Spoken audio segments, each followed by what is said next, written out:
Good morning, class! Good morning, teacher! So, tumayo muna tayong lahat at umbasahan natin ang ating umaga sa isang panalangin. Panginoon, maraming salamat po sa umagang ito na ipanagkaloob mo sa amin. Salamat, Panginoon, na kami nagkatipon-tipon dito upang mag-aral, Panginoon. At bigyan niyo nga po kami, Panginoon, ng sapat na katalinuhan upang maintindihan namin kung ano man ang ileleson ngayon. Binabalik po namin sa inyo, pinakamatas na pupurit, pasasalamat sa pangalan ni Jesus. Amen. So, bago tayo magsimula, pwede niyo bang kunin yung inyong mga activity notebook at kumuha kayo ng isang ballpen upang mag-take down notes. Okay ba yun? Yes, ma'am. Opo. Yan.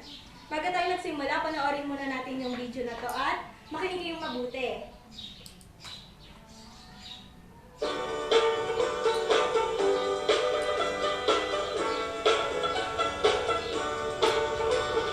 March 16, 1521,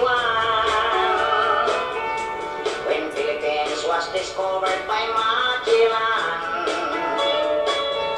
They were sailing day and night across the big ocean until they saw a small Limasawa Island. Magellan landed in Limasawa at noon. The people met him very welcome on the shore. They did not understand the speaking they had done, because Castilla at waray-waray man. When Magellan landed in Cebu City,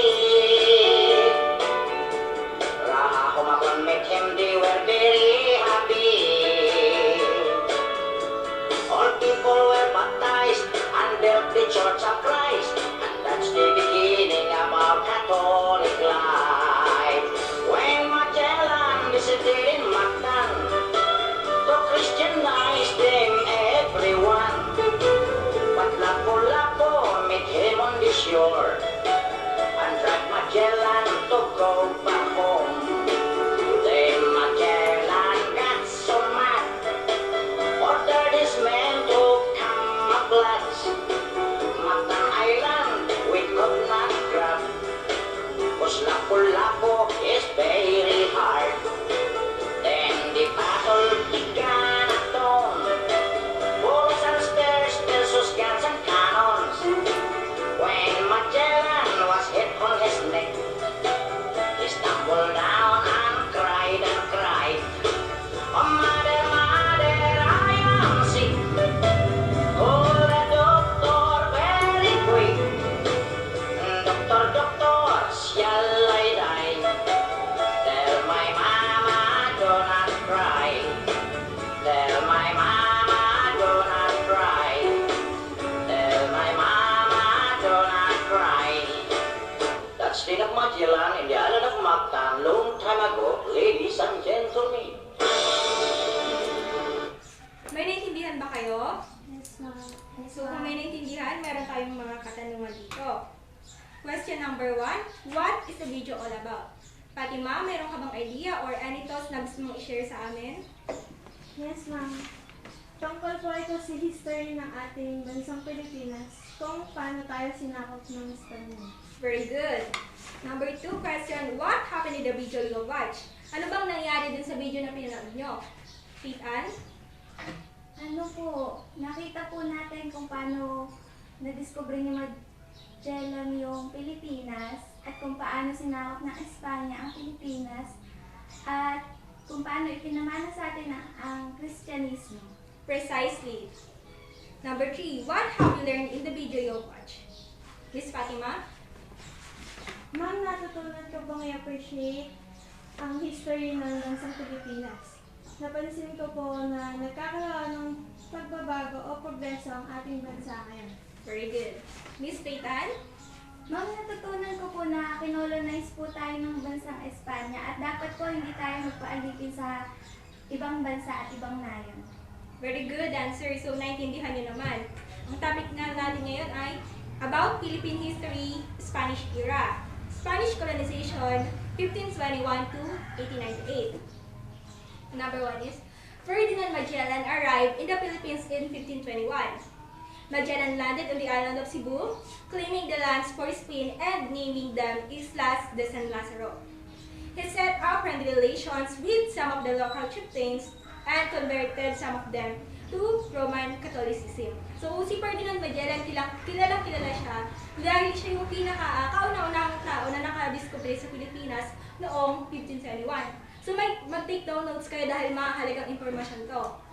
Si Magellan ay dumaong sa isla ng Cebu at kinlaim nga niya yon at pinangalanan niya yung Islas de San Lazaro. So nakipagkaibigan siya sa mga chieftains o sa mga lokal na pamahalaan at yung iba nga doon ay nahikayat niya bilang maging isang Roman Catholic o nahikayat niya sa kanyang religion.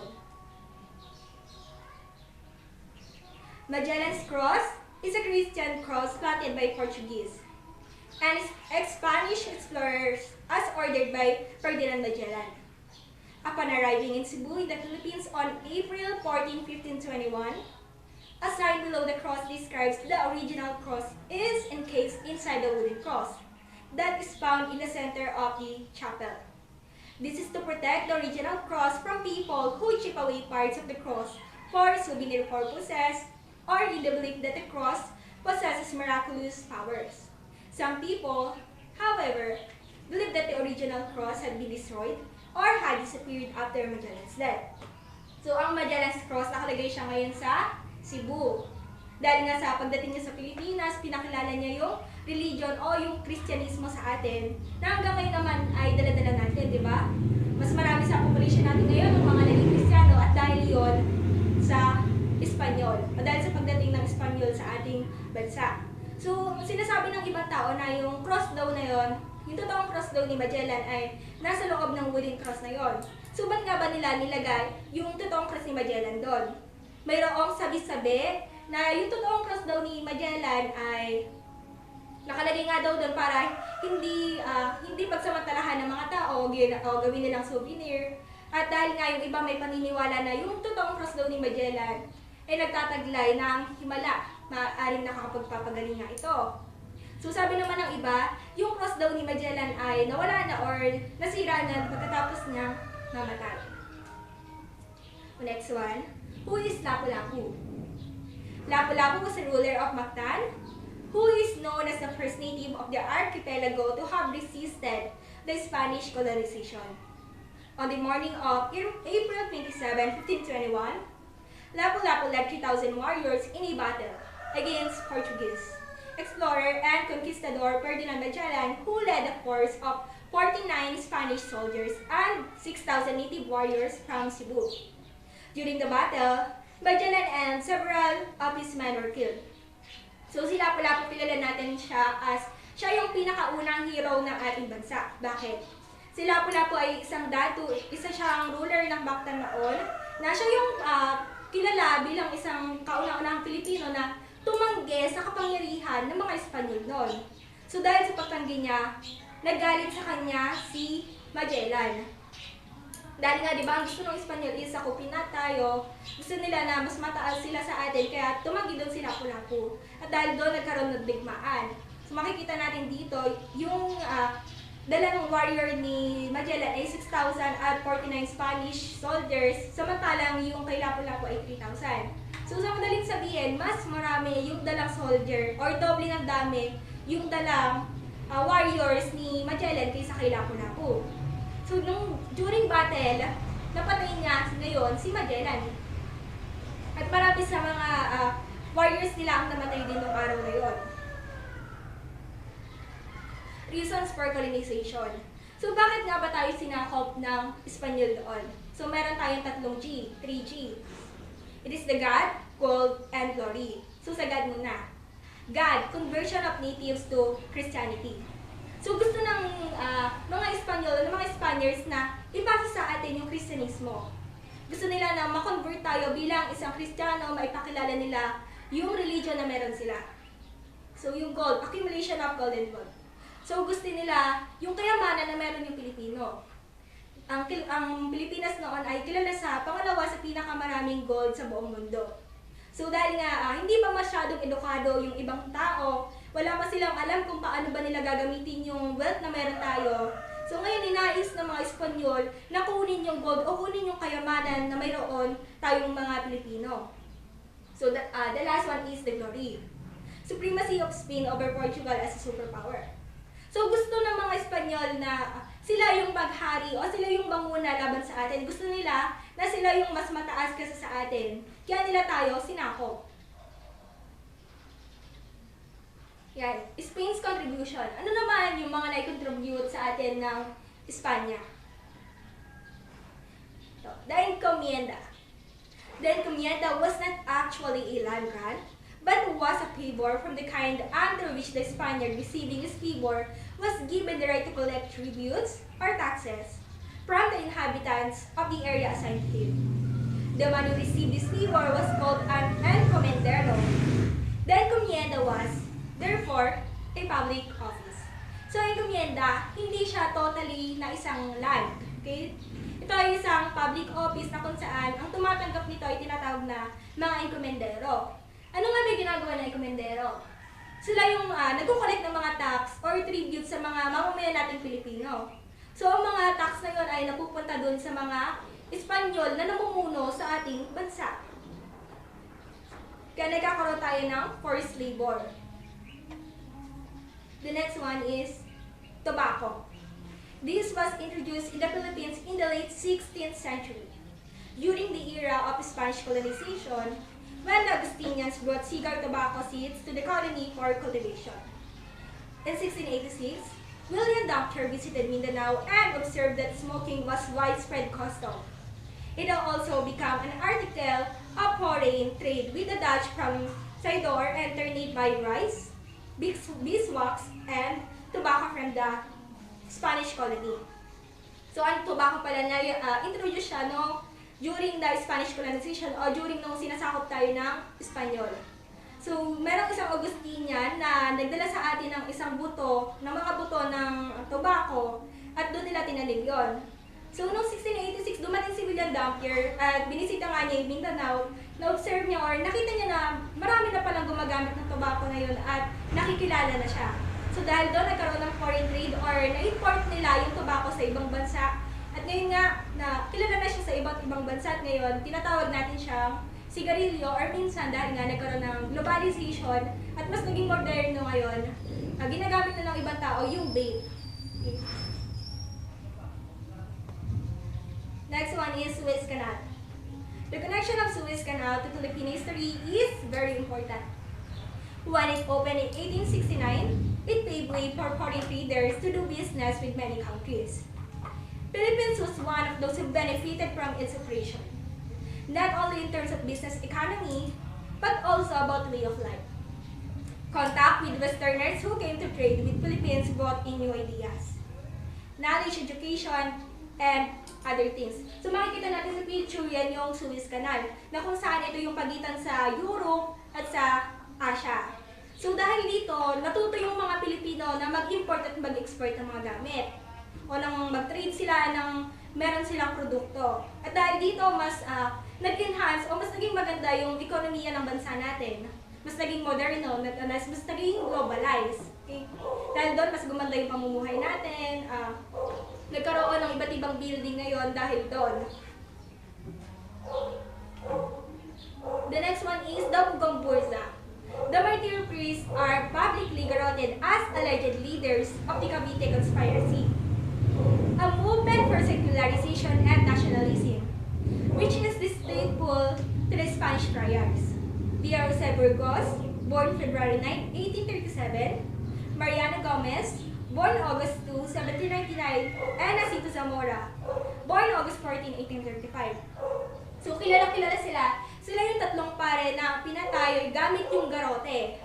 Dahil nga, sila daw yung sinasabing leader ng isang Cavite conspiracy. O ito yung samahan or ito yung movement para sa isang secularization and nationalism. So, ano nga ba to?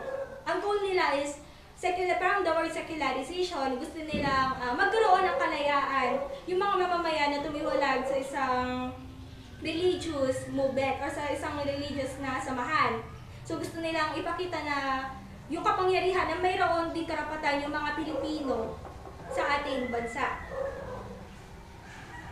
The next one, ito yung sinasabi kong garote. Ganyan sila pinatay, gamit ang garote na yan. So, the rise of Philippine nationalism. The propaganda movement was a literary and cultural organization formed in 1872 by Filipino immigrants who had settled in Europe. Composed of Filipino liberals exiled in 1872 and students attending Europe universities. The organization aimed to increase Spanish awareness of the needs of its colony, the Philippines. Its prominent members included Jose Rizal, author of No Limitangre and El Filibusterismo, Graciano Lopez Aena, publisher of La Solidaridad, the movement's principal organ, Mariano Ponce, the organization secretary, and Marcelo H. Del Pilar. So, ang propaganda movement is siyang uri ng organization na-form siya noong 1872. So, ang mga kasama dito sila Jose Rizal, di ba? Alam naman natin yung No Limitangre at El Filibusterismo, isa siyang sulat na ginawa ni Rizal para buksan yung mga mata ng Pilipino o para ipakita kung paano tayo sinakop ng Espanyol noon sa pamamagitan ng pagsulat niya. So, ano nga ba yung goals ng propagandista? Number 1, representations of the Philippines in the Cortes Generales. So, gusto ng mga propagandista na i-represent naman yung Pilipinas sa Cortes Generales. Dahil nga under tayo noon ng Espanyol, wala tayong karapatan para i-represent yung Pilipinas noon. So, Spanish Parliament, yun nga yung sa Cortes Generales na magkaroon ng equal treatment. Secularization of clergy, yung karapatan ng bawat isa na tumiwalag sa isang religious na samahan. Number 4, legalization of Spanish and Filipino equality. So gusto ng propagandista na magkaroon ng equal treatment yung Filipino and Spanish, di ba? Kasi noon, ang Espanyol, mas nangingibabaw sila sa atin, mas makapangyarihan sila sa atin. Number 5, creation of a public school system independent of the friars. So gusto ng propagandista na magkaroon ng school para sa mga taong hindi kayang mag-aral sa mga mamahaling lugar. Gusto nila na magkaroon ng na maging government funded yung isang school. Next is abolition of the polo and mandala. So abolition of the polo, yun yung gusto ng propagandista na mawala yung forced labor. Ano ba yun? Di ba dati, dahil nga sinakop tayo ng Espanyol, napipilitan tayong magtrabaho para sa kanila. Number 7, guarantee of basic freedoms of speech and freedom of association. So noon, wala tayong freedom of speech, wala tayong karapatang magsalita para sa sarili natin. Dahil nga, pag nagsalita tayo ng laban sa kanila, pwede ka nila patayin biglaan. At pag gumawa ka ng asosasyon at nalaman nila, papatayin ka na lang nila bigla. Number 8, equal opportunity for Filipinos and Spanish to enter government service. Dahil nga dati, ang may karapatan lang na pumasok sa isang gobyernong pampamahalaan ay ang mga Espanyol. So ngayon, gusto ng mga propagandista na magkaroon din ng opportunity ng Pilipino para makapasok at makapag-serve sa isang government service. Number 9, recognition of the Philippines as a province of Spain. Gusto naman ng Pilipinas noon na kahit paano ma-recognize sila. Hindi naman tayo totally naging Spain or hindi naman totally naging Spain yung lugar natin. Pero dahil sa tagal nila tayong sinakop for 333 years, parang naging ganon. Pero dahil nga ngayon, nawala na yung pagsakop nila, kinilala na yung Pilipinas as bansa natin ngayon. Secularization of the Philippines parishes, recognition of human rights. Kung gusto naman ng propagandista na magkaroon ng human rights o ng karapatan bilang pantao. Diba noon pagka gumawa ka ng masama, lalaban sa kanila, bigla ka na lang nila papatayin. So nawawala yung human rights ng bawat mamamayan. May natutunan ba kayo? Or do you have any questions? Kung wala naman, meron tayong gagawin ngayon. Positive impact versus negative impact Spaniards in the Philippines. So magkakaroon kayo ng debate. Fatima, sa yung positive at kay Pete naman yung negative. Okay, start na tayo ngayon. Fatima, ano yung positive impact? So, yung mga Spaniard po is nagdala sila ng Christianity sa Pilipinas. And madami silang naiambag sa ating bansa, like yung taxation ngayon, yung nagagamit pa rin natin, at yung sabi niya nga po is tobacco, like yan, nagkakaroon ng improvement yung civilization ng mga tao ngayon sa Pilipinas. Yan po. Faith, ikaw naman, ano yung negative impact ng Spaniard sa atin?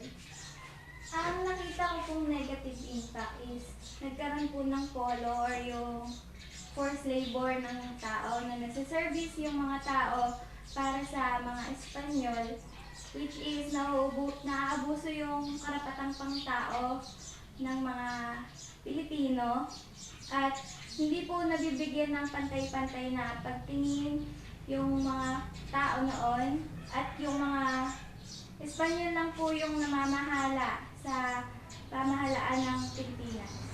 Ayun. Very good. Parehas tama yung sinagot niyong dalawa. So, dahil dyan, bibigyan ko kayo ng assignment. Isulat niyo muna to sa inyong mga notebook. So, gagawa kayo ng reflection about sa topic natin ngayon. Minimum of 100 words. So, madali lang naman siya. Okay? Next week pa naman yung paghahaan ng Friday at hanggang 10:30 a.m. Nasulat niyo na ba? Wait lang po. Okay. Tapos na, teacher. Tapos na ba lahat? Tapos na po. So, meron ako announcement para sa inyo. Magkakaroon tayo ng reporting 2 weeks from now. So, i-group ko lang kayo sa 3 at bawat grupo ay may 6 members. Kung bibigyan ko naman kayo ng pinakamadaling topic, okay? Hindi nyo kailangan mag-isip ng masyado, madali lang yung topic natin. So, bibigay ko yung topic next week at matagal pa naman to. So, have a good day. You can now take your lunch at dismiss na tayo ngayon. Thank you.